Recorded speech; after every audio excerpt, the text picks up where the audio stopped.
SA news महाराष्ट्रामध्ये पुन्हा एकदा आपलं स्वागत आहे। आजच्या ठळक बातम्या। राज उद्धव ठाकरे एकत्र येण्याची शक्यता। राज ठाकरे आणि उद्धव ठाकरे यांनी महाराष्ट्राच्या हितासाठी राजकीय मतभेद बाजूला ठेवून एकत्र येण्याची तयारी दर्शवली आहे।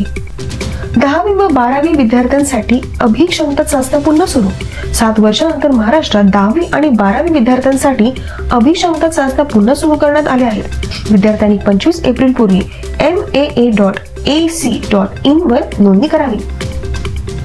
नागपूर हिंसाचार, विरोधकांचा सरकारवर आरोप। नागपूरमध्ये झालेल्या हिंसाचारानंतर विरोधकांनी सरकारवर कायदा आणि सुव्यवस्था बिघडल्याचा आरोप केला आहे।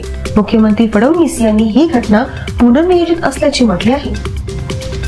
सोलापुरातील न्यूरोसर्जन डॉक्टर शिरीष वाळसंकर यांची आत्महत्या।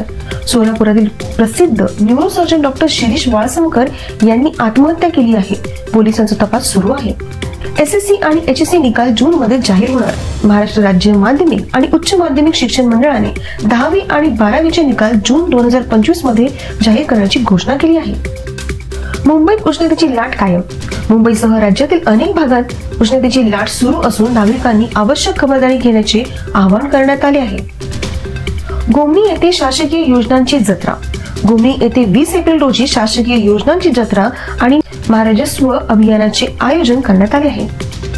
तुरीच्या बाजारभावात वाढ। महाराष्ट्रातील तुरीच्या बाजारभावात वाढ झाली असून शेतकऱ्यांना याचा फायदा होण्याची शक्यता आहे। देव माणूस चित्रपट 25 एप्रिलला प्रदर्शित होणार।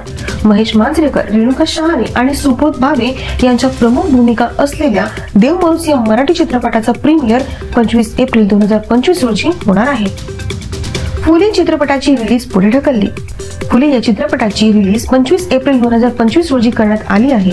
ब्राह्मण समाजाच्या आक्षेपामुळे सेन्सॉर बोर्डने काही बदल सुचवले होते। अशाच नवीन बातम्यांसाठी बघत रहा एसए न्यूज चॅनल महाराष्ट्र। धन्यवाद।